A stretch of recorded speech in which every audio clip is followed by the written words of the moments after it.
everyone, welcome back to my channel. So I'm doing a book haul before it gets out of control because I'm learning my lessons nowadays with these hauls because I just let books accumulate and I'm like, I'll film it when I have an adequate amount, and then out of nowhere I'm like, oh no, this is gonna be a half-hour long video. So this is me being responsible. Look at me go.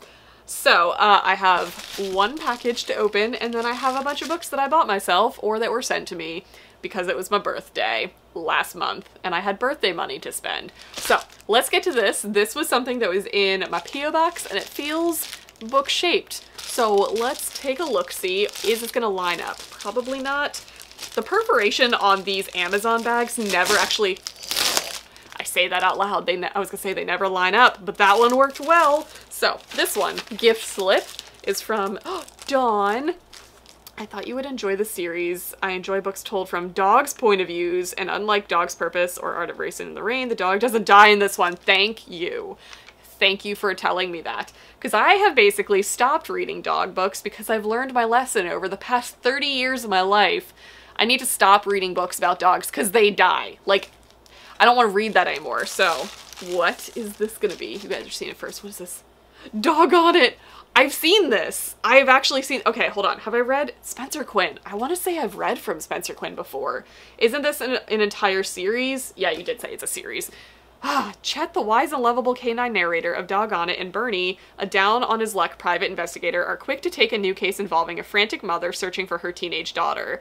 This well-behaved and gifted student may or may not have been kidnapped, but she has definitely gotten mixed up with some very unsavory characters. With Chet's highly trained nose leading their way, their hunt for the clues takes them into the desert to biker bars or exotic locales.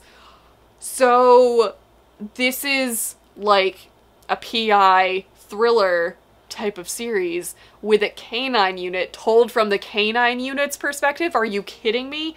That sounds amazing. It's blurred by Stephen King. He speaks 2 languages, suspense and dog, fluently, sometimes funny, sometimes touching, in a few places terrifying. Doggone It is an enchanting one-of-a-kind novel. This sounds amazing. Oh my god, Dawn, you are so right.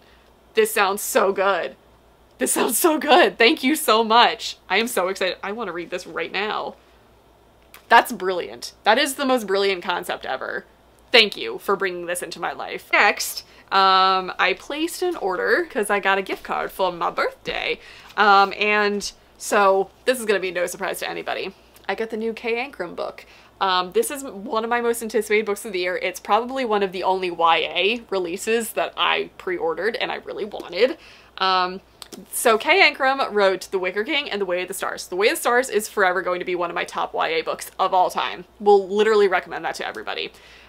This is going to be a new story from her. It's shorter than I was expecting it, which is fine. It's okay. But this is like a modern, queer, self-aware Peter Pan retelling, I think set in Chicago. This sounds amazing. From what I've heard and what I've seen Kay Ancrum like posting about, she holds everybody accountable in the story. Like, Peter's not a great character when you actually think about it, and like the Lost Boys aren't really great characters either, so this is a very like self-aware Peter Pan retelling, and it's Kay Ancrum. She can do no wrong. I will read everything that she publishes. So this was her most recent release and I have been so excited to read this, so I got this. And then like I said, I had the gift card and I was placing an order anyway, so I ordered, it's gonna be a shock to nobody again, the only 2 Kennedy Ryan books that I didn't own physical copies of. These are books 3 and 4 of the Bennett series, which is her first published series, which is also my only unread Kennedy Ryan series. But it's also her first series, so I've been kind of nervous to like see, obviously she's evolved as a writer and just gotten infinitely better with each book. So it's making me nervous to go back to her first books, but it's Kennedy Ryan, so like, they're gonna be amazing. So, I already have books 1 and 2 back here that I've been waiting until I had the full series to binge the whole thing. I think I'm gonna be reading these this summer. And I'm nervous, but I'm excited. So I at least have those to finally just like go straight through with. And then I got 2 books sent to me from Berkeley, which this one I'm so excited about. This first one, I've already read the arc of it. They already sent me like the widget to read the galley of on NetGalley. And that is Isn't It Bromantic? This is the 4th book in the Bromance Book Club series by Lissa K. Adams. This is the Russian story. This is one of my favorites. I think book 1 will forever be my favorite of the series just because it introduced the whole concept. I love this entire series and the message that it puts out. It's basically the concept of a whole bunch of like super masculine dudes reading romance books to learn how to better themselves as men and how to be in relationships with women in healthy ways. And there's a reason why women read romance books, and it's them basically learning from them. And we just have gotten to meet all of these characters who are all just kind of like professional athletes, very like masculine dudes. And this one is the Russian story, who is a character that has kind of been like the comedic relief in all of the other books. And I adore stories like this, where we take the funny side character and we finally give them layers. We give them a full character, rounded out, personified on the page. I love this one. It was so good. So this might be my favorite one after the first book. So second favorite of the series. It's really, really good. I highly recommend it. And the other book is one that is going to be very interesting to me. That is Home to Texas by Kaki Warner. Kaki.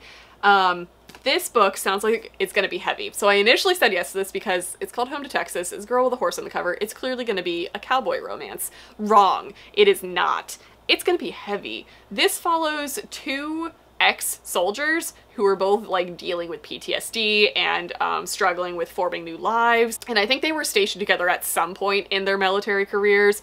But what I like about this is that our heroine in this book was a lieutenant. So she's a ranked officer.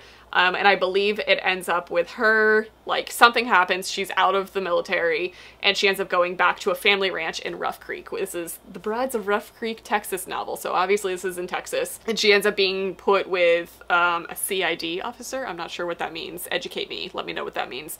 Somebody that she was stationed with in Afghanistan, and they hated each other when they were in the military together, and now they are being put back together at a second chance. I'm assuming it's kind of second chance romance, but it doesn't really sound like they had a romance in the beginning. This is just like their second chance at like meeting each other. And it's going to be set in Texas on a ranch, so that's an ideal setting for me. So I feel like this is probably going to be an emotional story, but also in a really good setting. So that's why I said yes to this one. So got this one as well. So thank you to Berkeley for continuing to stock my shelves with endlessly good romance books. And then the final 2 books, I just went to Books A Million for the first time in a very long time. Walking into a bookstore, it's just therapeutic. But I went to go pick up the 2 books that we were going to be reading in August for the page turners. The first one being the new Grady Hendrix book. I'm so excited to read this. So we read the Southern Book Club Guide to Slaying Vampires last year, and everybody in the book club fell in love with Grady Hendrix, and this is the newest release. It's called The Final Girl Support Group. And I mean, it's worded by everybody. Grady Hendrix is now like a household name in like comedy horror. I don't know much about this, and I'm gonna go in probably as blind as possible. Obviously, Final Girls is like a household name when it comes to like horror movies. Being the final girl is usually like in a horror movie, the last girl left standing at the end of the movie, that sort of thing. So obviously I'm guessing this is about a group of those girls. I don't know if that means like in real life serial killer final girls or like they were the actors. I don't know. The little quick blurb says, a fast-paced thrilling horror novel that follows a group of heroines to die for, from the brilliant New York Times bestselling author of the Southern Book Clubs. Okay, yeah, we got that. She's a real-life final girl who survived a massacre 22 years ago. Okay, so we're following real-life final girls and them getting together and I guess sharing their experiences. Like I said, I really don't want to know anything going into this other than it's gonna be horror-driven and probably freaking weird and funny because that's Grady Hendrix. That's what he writes. And this next book, I am so excited to read it with the group. It's the new Tessa Bailey book. It happened one summer. So first, I love that Tessa Bailey is starting to be a mainstream, well-published romance author name, and she's getting all of these cute rom-com illustrated covers, and I just love that Tessa Bailey is still not holding back on her smut scenes. So people are buying these books thinking they're just gonna be like a fun summer rom-com, probably fade to black scene, and they are getting like raunchy, dirty talking sex scenes, and it's opening people's eyes to the fact that like you might like more smut than you think you do. I love it. I love it so much. Tessa Bailey is the queen of dirty talk, and she just writes impeccable, sexy scenes. But also, this is her nod to Schitt's Creek. I know. So this is an adult rom-com story that is basically following Alexis Rose. I know. It follows, her name is Piper, so it's like an Alexis Rose type of character, and she's basically like a spoiled, super rich, privileged girl who like is constantly followed by paparazzi. She's like an influencer or something.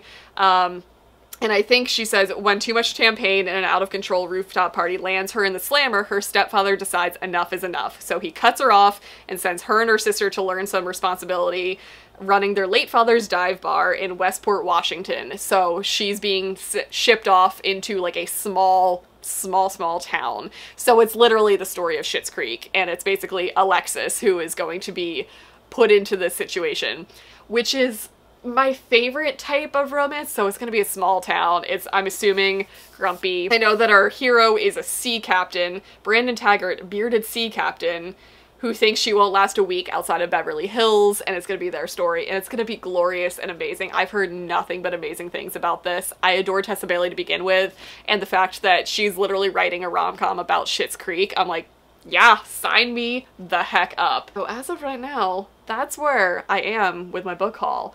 I know, it's commendable. I kept this video somewhat short. Don't worry, there will probably be another haul coming in less time than you think, because I have no chill with books. But those are all the books that have come into my life recently. I hope you guys enjoyed watching this. If you've read any of these, let me know what you think, and I'll see you guys in my next video.